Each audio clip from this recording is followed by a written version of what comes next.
is a recent name of that continent. The name Africa was given to that continent by a European conqueror, Africanus, and a European explorer by that name. But black people were there before they named it. What was it then? If you want to argue now and go to the world, call me an African American. Well, you were before Africa and before America. So who really are you?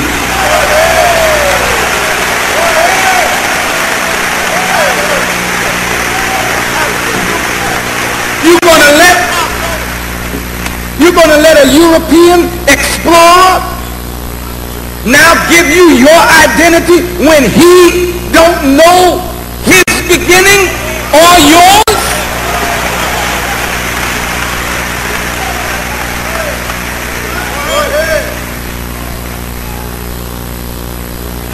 I am not a racist.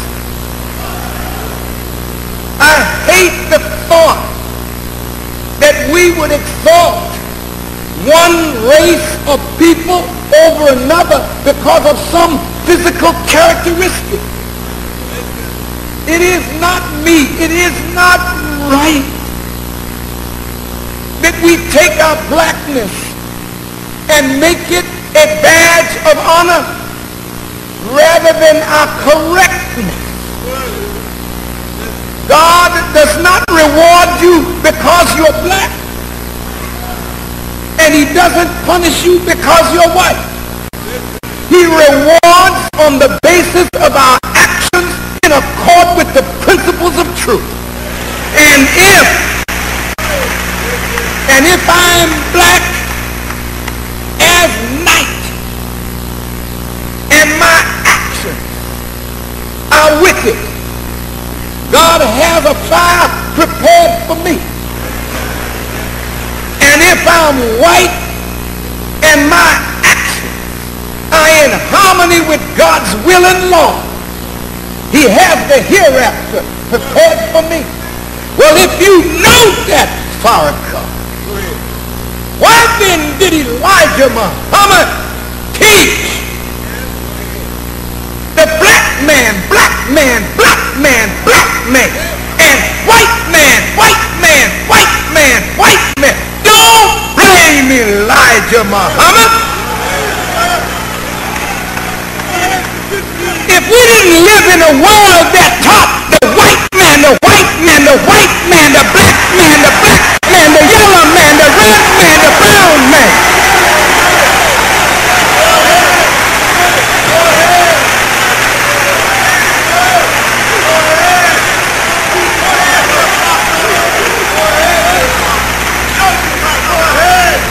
We would have no need to even discuss color. Because in Africa we didn't consider color. And the Native Americans, I call them Native Americans, they're not Americans. They're the natives. Natural to this part of the earth, but not Americans. Because Amerigo Vespucci came over here and they named it, and Christopher, bless his heart, was trying to find a new route to Asia, to India, and got off course. And rather than say, oops, I slipped, he called the people Indians.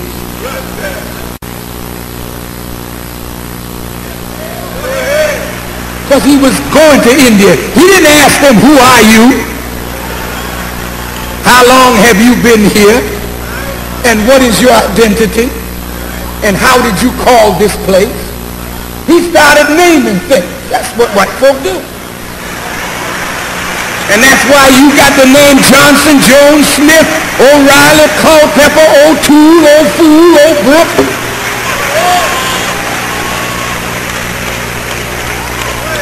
And that's why Spike is named Lee. And that's why Malcolm was called Little. Until they met a man who was giving out X's. And And there's another man on scene that got an X for you today if you want one.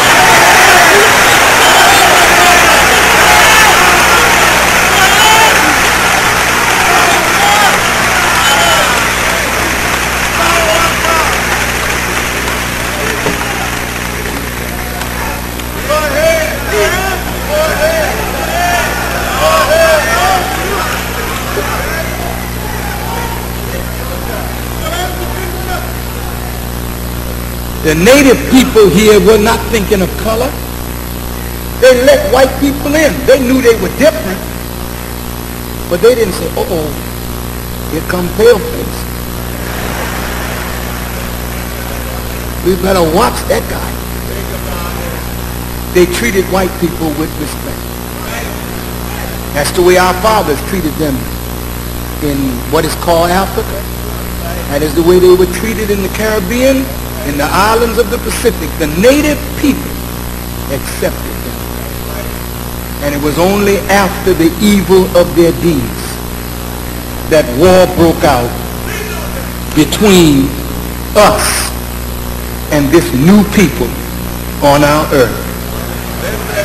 The Honorable Elijah Muhammad said the whole earth at one time was called Asia. And we, being the original people, were the original inhabitants of the planet. We didn't have any boundaries such as this is Panama, this is Costa Rica, this is Central America, this is Brazil, and this is Colombia, and this is Venezuela, and this is Trinidad and Jamaica, and whatnot. We didn't have no boundaries. The whole earth was ours. And we chose the best part of the earth for ourselves, and we used it to originate civilization. And we found the best part in that fertile Nile Valley, where you call it the Tigris and Euphrates and the Nile Valley, Saudi Arabia, what you call Israel or Palestine today. All of that was populated by the original people, because that is the Holy Land, and that is the place from which knowledge and wisdom originated when this planet was founded in the pocket that it now is in, that it has been rotating in, as the Honorable Elijah Muhammad taught us, for 66 trillion years. Listen now, just listen. You go to Asia, what is called Asia today, where it's China, you find black Chinese. You go to Japan, you find black Japanese. You go to India, and the ones that catch the most hell in India are jet black. They're the untouchable. You go right now to Palestine, or Israel as it is called. As I went there at the invitation of Nasif ben Israel,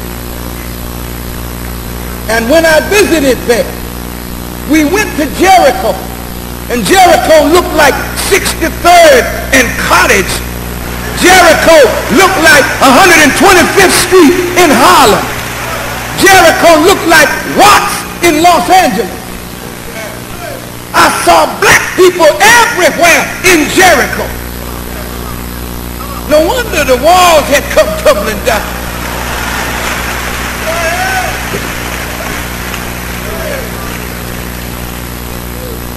One of the Hebrew Israelite scholars, Nasif Shilei, took us into Jerusalem, old Jerusalem, and a man came down out of the hill on a donkey,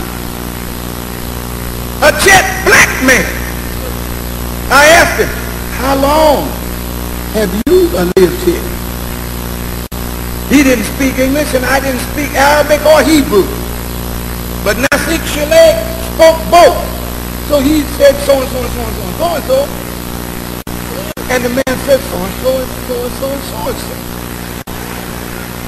And Nafik Shaleg looked at me and said, he said, he's been here for generations and generations